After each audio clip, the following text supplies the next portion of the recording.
mostrar como um neurocirurgião consegue, por exemplo, abrir o cérebro, retirar um tumor, cuidar de um aneurisma, um derrame cerebral, tudo isso ao vivo. Com ele, mais uma vez, querido neurocirurgião, Dr. Paulo Porto de Mello. Bem-vindo, doutor. Boa tarde. Boa tarde. Olha, eu jamais poderia imaginar que um dia eu passaria por uma experiência tão interessante de conhecer, porque aqui a gente tem, né, um crânio de verdade, uma cabeça de verdade, é um boneco, mas é tudo igual, né? Esses materiais são utilizados em aulas, então? São, Carol. Na verdade, esses materiais são utilizados regularmente para que as pessoas que desejam ser neurocirurgiões treinem, ao invés de treinar num ser humano, comecem sentindo isso aqui que tem as características muito próximas de uma pessoa normal. Que legal. Então você vê que a pele, ela realmente ela é depressível, não é uma borracha dura. Depois a gente vai vendo as outras camadas. Então a gente começa treinando procedimentos cirúrgicos elementares com os residentes com esse modelo anatômico. Muito bacana. Doutor Paulo, te pergunto então. A gente trouxe esse assunto porque na última vez que você esteve aqui, a gente tem mostrado muitas cirurgias na prática dessa mesma forma, né? Como se o nosso estúdio fosse aí um centro cirúrgico. A gente faz aí essa possibilidade para que você tenha mais informação e consiga visualizar. E a gente nunca tinha falado de cérebro. E a gente sabe que existem algumas doenças, então já começo te perguntando, quais doenças, então, a gente consegue tratar, né, ter, enfim, um tratamento que seja o cirúrgico, mas que seja satisfatório com essa técnica? Olha, Carol, hoje a primeira causa, sem sombra de dúvida, que a gente tem que ser mais invasivo, são os traumatismos. Então, o indivíduo sofre um acidente de moto, cai da escada, um acidente automobilístico, tem hemorragia cerebral, não tem jeito. Na urgência, a gente faz o que seja mais rápido e que possa ser feito com menos habilidade, não precisa ser um cirurgião extremamente habilidoso para fazer isso aqui, e salve a vida do paciente. Então, a gente, para trauma, é o procedimento cirúrgico de escolha na maior parte das vezes. Tá legal. Alguns tumores a gente também tem que acessar porque não dá para a gente tirar todos os tumores por endoscopia. A gente trouxe aqui, a gente até fez uma brincadeira com melão, com endoscópio. A gente consegue ressecar muitos tumores hoje por via menos invasiva com endoscópio. Alguns não. Então esses que a gente não consegue, a gente usa essa forma.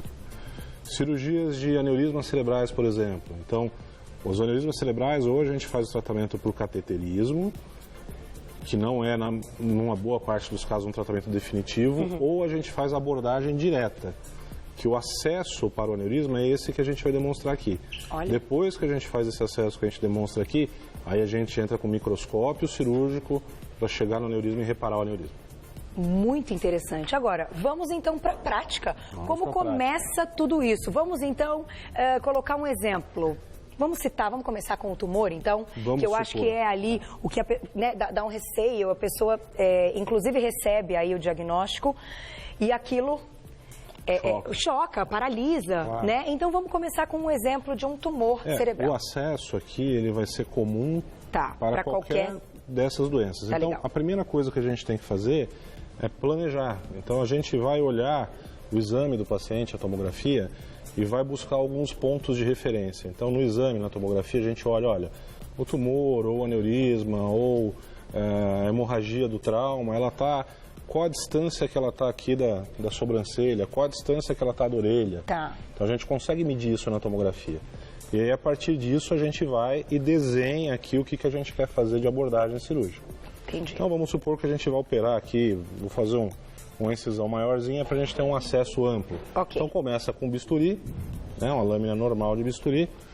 Usualmente a incisão ela vem aqui da orelha, então a gente entra com bisturi e vem cortando. Olha isso.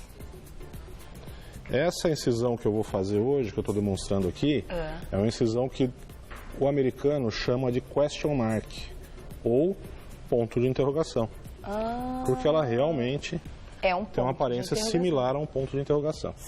Feito isso, a gente começa a rebater a pele. Então vamos ver o que a gente tem embaixo da pele. Osso. A gente já tem osso. Se eu descer um pouquinho mais, a gente vai dissecar com a tesoura.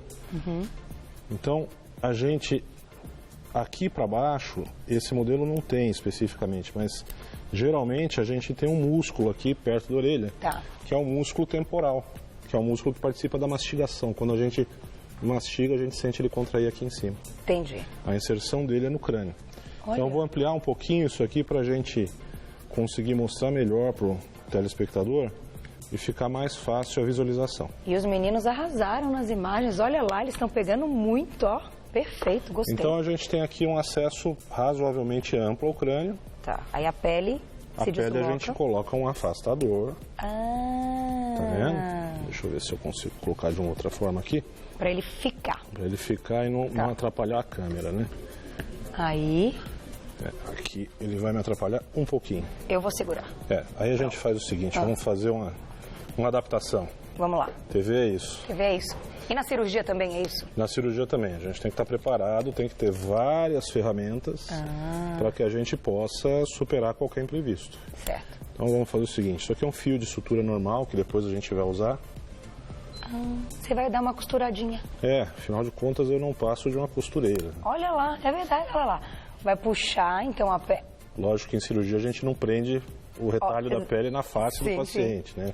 Apenas para que fique seguro. A gente está fazendo só para ilustrar. Entendi. Tá? Para poder segurar, para a gente mostrar. Olha isso que interessante. Mostrar para vocês melhor. Arrebentou o fio. Não tem problema. Então, na verdade, o que a gente pode ter que fazer isso em cirurgia, prender com fio, pode.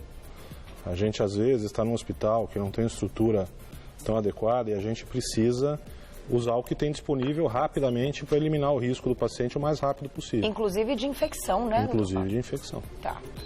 Então aqui a gente está tentando deixar o mais fácil possível para os meninos. Ótimo. Isso aqui é tudo real, né? Isso aqui realmente um fio... É um fio de sutura normal. Utilizado na cirurgia. Todos os equipamentos, todos os acessórios também. Aí a gente Então, muito bem. Uma vez que a gente tem aqui exposto, a gente tem o crânio razoavelmente bem exposto aqui, a gente vai pensar em fazer uma abordagem. Então, fazer um acesso cirúrgico. Depois que a gente rebate a pele, se tiver músculo, a gente tira o músculo de baixo também, do mesmo jeito que a gente fez com a pele. Aí a gente tem que fazer um acesso. Como vocês podem ver em casa, aqui, olha, é osso. Vou bater, ó. Tá? É rígido. Então tem essas linhas aqui, tá vendo, Carol? Essas linhas é porque quando a gente nasce, o bebê tem a cabeça mole, não tem? Sim. Porque ele tem placas ósseas. E à medida que a gente vai crescendo, essas placas elas vão se encontrando e se fundem. E se fundem aqui nesses pontos. É como se tivesse esse desenho mesmo quando elas se unem. E isso aqui é exatamente igual ao que a gente vê na vida real. Quando abre uma pessoa, ela tem exatamente isso aqui. Vamos fazer o seguinte, doutor Paulo. Antes de abrirmos, então, o crânio, que a gente vai fazer ao vivo, como abrir, ó, o crânio duro, o osso, tá? Vamos colocar uma perguntinha, que já chegou a perguntinha do público? Vamos lá. Perguntinha na tela. Bruna, um beijo pra você. Como é a cirurgia para retirada de um coágulo? Então, eu vou dar um recado, já volto. E a gente pode, então, também falar dessa parte do coágulo, se descobrir aí um coágulo cerebral. Pode ser feito da mesma maneira? Pode. Esse é um acesso que a gente usa regularmente para tirar um hematoma, um coágulo cerebral. Tá. Então, Bruna, a gente vai demonstrar exatamente como a gente faz na emergência. Certo. Lógico que na emergência, às vezes, o coágulo, além de ter o coágulo, tem uma fratura do crânio que já dá um acesso para a gente chegar no coágulo. Tá. Aqui não, a gente vai simular um coágulo que o crânio resistiu, então que ele ficou inteiro. Perfeito. Então, tirar da pele, tirar do músculo, a gente vai na sequência usar esse instrumento aqui. Certo. Que é uma broca. É interessante. Só que essa broca, ela tem um mecanismo curioso, porque ela para automaticamente quando acaba o osso. Nossa, que maravilha! Então a gente posiciona essa broca. Vocês podem ver que ela roda em alta rotação. Olha lá. São mais ou menos 75 mil rotações por minuto. Afinal, a gente está falando de osso, né? Isso. E aí a gente insere, coloca a broca, apoia bem e vai. E vai, olha lá. Olha isso. Parou, tá vendo? Sozinho. Você tá brincando? Parou não sozinho. Acredito. Então isso, inclusive, é muito seguro. É muito seguro. Porque faz com que você não erre, né? Você não ultrapasse aquele o limite de segurança. Do crânio. Aí eu vou pedir para o nosso colaborador aqui, para o Paulo, trocar Paulo, por este outro instrumento. Tá. Que é uma espécie de uma serrinha, porque eu não consigo tirar as coisas só por um furo. E isso que acaba, enfim, saindo, que é o osso. Esse é o pozinho do osso. Pozinho do osso. A gente geralmente guarda isso, né? Então, num centro cirúrgico... Obrigado, Paulo. Num centro cirúrgico plenamente funcionante, a gente tem um instrumentador que recolhe esse pó e ao final da cirurgia a gente complementa ele com mais algumas coisinhas e devolve nesse buraquinho aqui para tampar o buraco. Jura? Sim. O pó do osso? O pó do osso. Ele se torna osso de novo? Ele volta, com o passar do tempo, a virar osso. Que fantástico, não tinha a menor ideia disso. Então, olha, você pode ver, para o pessoal que está em casa também dá para observar, que existe essa proteçãozinha aqui, essa sapata aqui embaixo. Então a gente tem a serra e tem essa sapata aqui embaixo. Isso aqui serve para eu apoiar esse meu instrumento em cima da meninge, que é a Duramater, mas de forma que fique protegido da serra. Tá. Então o que a gente faz? A gente entra com isso aqui como se fosse uma caneta, tá vendo? Ó? Entrei aqui e eu vou acionar novamente. E aí eu corto e faço o desenho que eu quiser. Olha.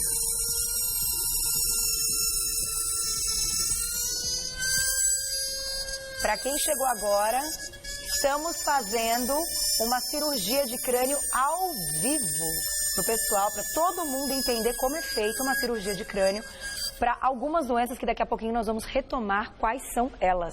Então pronto, eu fiz um desenho bem curvo aqui. Certo. Juro que eu tentei fazer um coração, né? Mas está aqui. Então, ó, o flap ósseo está completamente solto. Ó. Você retira, porque isso também depois pode voltar para o lugar. Isso volta para o lugar, sempre volta. Certo. Então a gente retira. Retirou, a gente está vendo, Carol, aqui embaixo a gente tem uma estrutura meio violácea. Deixa eu ver se pedir para você colocar a mão para esse lado, só para os meninos, através aqui, para a gente conseguir pegar bem. Então a gente tem essa estrutura aqui, ó. Isso aqui é a membrana que reveste o cérebro. Olha que então, interessante. Isso aqui é a Duramater. Eu estou tirando o pozinho de osso de cima da Duramater. Tá. Então existem alguns coágulos, para a Bruna que perguntou, que eles já se situam entre o osso e entre essa membrana roxinha aqui, que são os hematomas extradurais. Ou seja, eles estão fora da Duramater. Então, Bruna, esses, quando a gente tira o osso, a gente já vê o coágulo. Tá. Aí a gente já aspira, já resolve, já faz a hemostasia, nem mexe no cérebro. Tá? Agora, se a gente vai abordar alguma coisa que esteja protegido pela Duramater, a gente tem que abrir a Duramater. Então a gente tem que abrir essa parte? A gente tem que abrir a Duramater. Mais uma perguntinha na tela, então, que nós vamos abrir mais uma camada, então, que é a membrana que reveste. Então, na região cerebral, essa região, ela pode ter aí, correr o risco, um aumento do risco de uma hemorragia durante a cirurgia? Tem aí uma relação, doutor Paulo? Tem. Ótima pergunta, Cláudia. Na verdade, por que o cérebro ele é suscetível a sangramentos maiores durante a cirurgia? Porque o cérebro ele recebe 20% do fluxo sanguíneo do nosso coração por minuto. Então, quer dizer, um órgão que é desse tamanho recebe 1/5 de todo o sangue do nosso corpo. Nossa. Isso é renovado a cada minuto. Então, um órgão extremamente vascularizado. A consistência cerebral normal é mais ou menos como de uma esponja molhada. E por dentro dele está permeado de sangue. Então, claro que a gente vai abordar, precisa saber aonde abordar, como abordar, para não causar uma hemorragia, às vezes, difícil de controlar. Perfeito. Então, estava certa, Claudinha, realmente há uma chance maior mesmo, mas por isso que tudo deve ser feito com o médico de confiança, né, gente? Vamos prestar atenção nessa parte também, né, doutor Paulo? Sem dúvida, o médico Vamos lá. Então, a gente tinha parado aqui, a gente tinha rebatido a pele, a gente tinha feito um coração aqui, a gente tinha exposto a região da Duramater e agora vamos supor que a gente vai ter que realmente abrir a Duramater para acessar o cérebro. Então, o que a gente faz? Geralmente, qualquer instrumento cortante, pode ser uma tesoura, pode ser até um bisturizinho, a gente vai e faz um cortezinho bem delicado nessa membrana. Ela é bem fininha? Ela é bem delgada, bem fina. Geralmente a gente não tem os instrumentos completos, né, que a gente teria no centro cirúrgico, a gente tem pinças um pouco mais delicadas e tesouras também para que a gente possa acessar. Mas a gente vem aqui, ó, e vai cortando a Duramater. Gente, esse esboço, esse é perfeito. É bem próximo do real. Que maravilha, olha. E aí vocês vão vendo que a gente vai revelando o cérebro que está embaixo.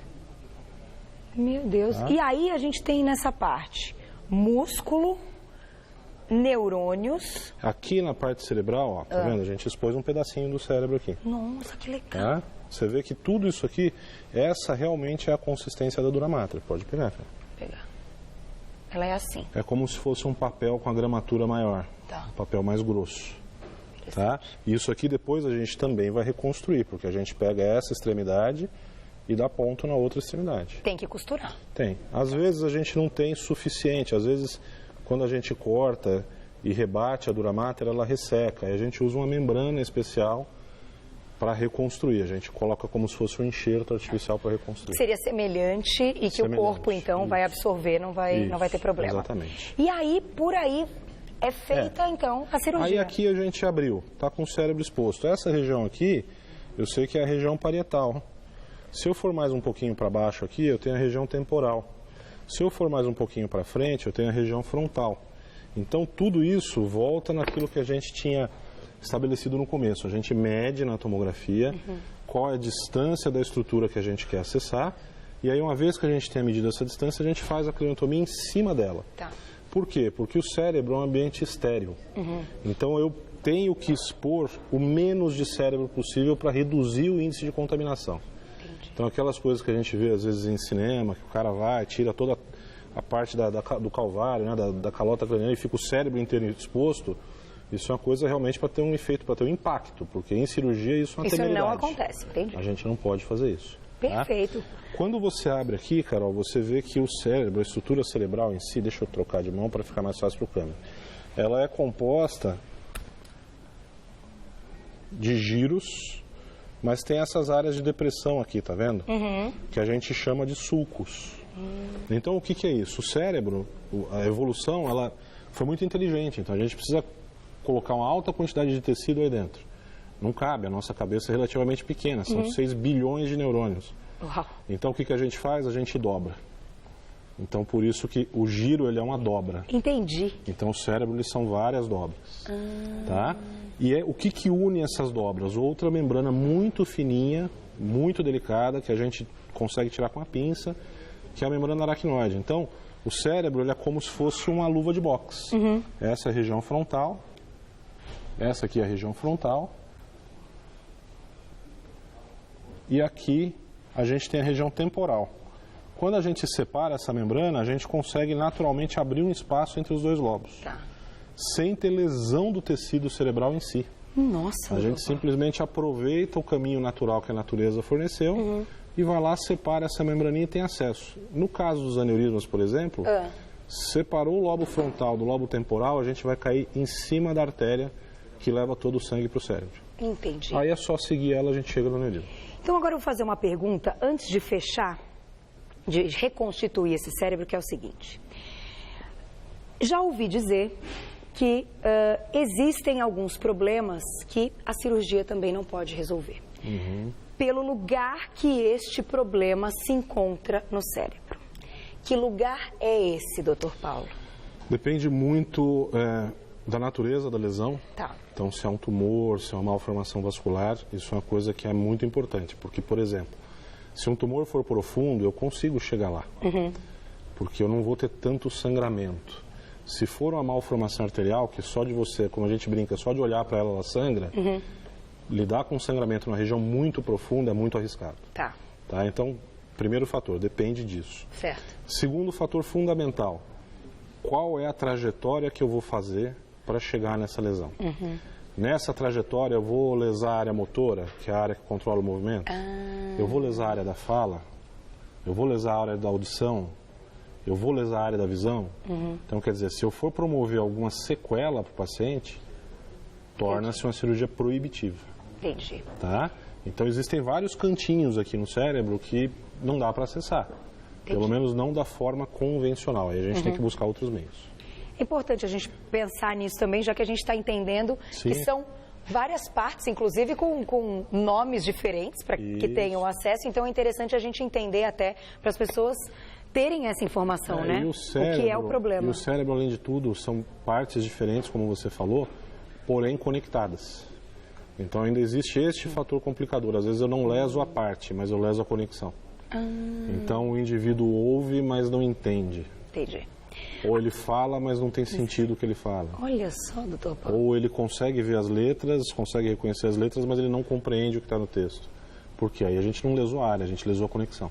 Nossa, olha que delicado. Então a gente tem que ter essa consciência. Meu diretor acabou de me contar uma coisa, acho que a Camilinha passou essa informação para ele, se eu não sabia, existe alguma cirurgia que dá para ser feita com o paciente acordado? Sim, algumas a gente tem que fazer. Camilinha, menina, como assim? Dá um exemplo, assim. Por exemplo, a gente consegue ter técnicas de mapeamento cerebral intraoperatório. Então, eu consigo, através de estímulos elétricos na superfície do cérebro, determinar qual é a área que está responsável pelo movimento do braço, por exemplo, ou da mão, ou do pé. A gente vem com o eletrodozinho, estimula e a gente vê o paciente mexer, automaticamente. Porque a gente está dando um estímulo ali em cima, ali no córtex. Porém, se o paciente está sob anestesia geral, como é que eu vou determinar exatamente a área da fala? Impossível. Como é que eu vou determinar que eu estou na área que o músico utiliza para se manter no compasso da música? Entendi. Então, tem que estar acordado. Ele tem que estar acordado. Então, a gente operou um tenor, por exemplo, que ele tentava fazer a nota que ele precisava para a performance dele, e às vezes a gente chegava na área próxima do controle disso e ele desafinava. Então a gente sabia que ali não dá para tocar. Olha só então, isso. Então, o que a gente faz? Puxa, mas é horrível o paciente, é um ato cruel? Não.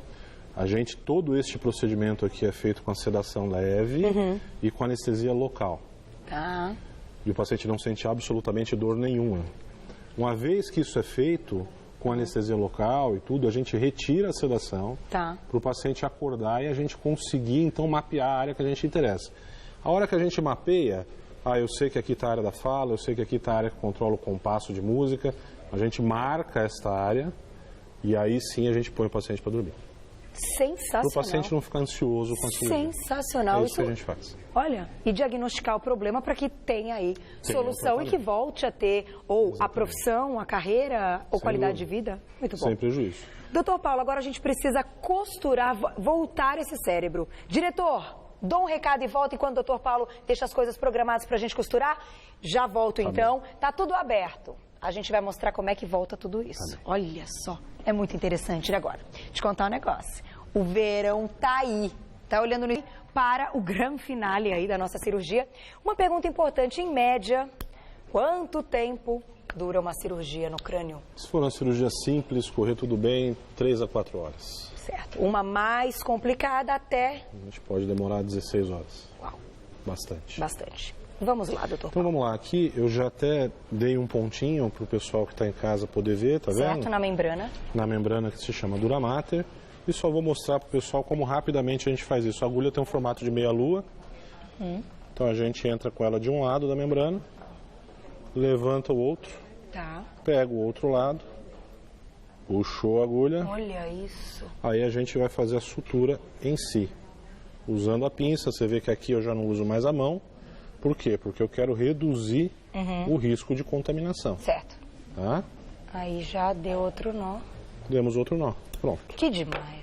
A gente pega a tesoura, corta. Aqui, por uma questão de tempo, eu não vou fazer a sutura inteira da dura mater, porque senão é mais do mesmo. Né? Depois que ela está todinha costurada, o que a gente faz? A gente repõe o osso.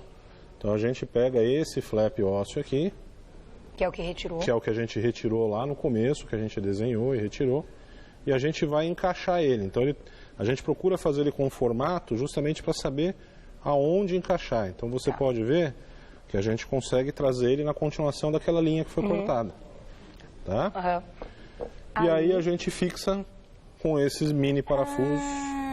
Que é isso aqui que você trouxe deste lado. Isso. Olha que interessante. Como, claro, não daria tempo de fazer ao vivo, o doutor Paulo já trouxe como é feito o mini parafuso, então, para unir de novo esse osso que foi retirado. E a gente tem vários formatos de placa, né? Nossa, justamente para a gente conseguir se adaptar a qualquer localização do cérebro. E para fechar essa pele também vamos costurar. Para fechar essa pele é a mesma coisa. A gente, supondo que aqui a plaquinha já está fixa, né? A gente vai, solta os pontos de ancoramento, como a gente fala. E aí, uma vez soltados os pontos de ancoramento, a pele está aqui. A gente vai fazer o mesmo procedimento de sutura que a gente fez na dura mater. Costurar. Só que a gente usa um fio mais grosso. Por quê? Porque a pele era menos delicada do que a dura mater. E aí, esse paciente, vida normal. Vida normal. Curativo. Se for uma cirurgia tranquila, no máximo um dia na UTI, porque a gente abriu a cabeça, enfim. No dia seguinte vai para o quarto, correndo tudo bem, 2 dias vai para casa. Meu Deus. Tá vendo como assim ficou muito mais simples entender tantas coisas? E claro, para nós que não somos profissionais da área, né, ficamos aí com receios, com angústias, com medo. Mas olha que importante ter essa informação para que você conheça e saiba como é uma cirurgia no crânio. Parabéns, doutor Paulo, obrigado, mais uma vez. Obrigado. Olha, é um super prazer ter sempre o doutor Paulo Porto de Melo, que é neurocirurgião aqui no programa. Quero agradecer os meninos aí que trouxeram os equipamentos, que ajudaram nessa troca. Muito obrigada, se você quiser dizer até o nome, que não está aqui na minha ficha. Obrigada ao Paulo que entrou, tá tranquilo? É isso mesmo, né? Paulo, obrigada. Eu vou passar para vocês o Insta do doutor Paulo, para quem quiser entender mais, ter mais informações. O Insta dele é muito completo, @ppmelo, @ppmelo, e o site doutorpauloportodemelo.com.br, doutor abreviado, doutorpauloportodemelo.com.br. Muito obrigado, você nos presenteou com uma pauta, com informações, com conteúdo, com ilustrações incríveis. Muito obrigada de verdade. Parabéns, Camilinha, minha produtora, que estava ali afiadíssima para que tudo isso acontecesse no ar, ao vivo, e você conhecesse tudo isso. Muito obrigada. Imagina, Carol, tudo de bom, doutor? Até a próxima. Obrigado. E um beijo para a família linda. Obrigado. Beijo para a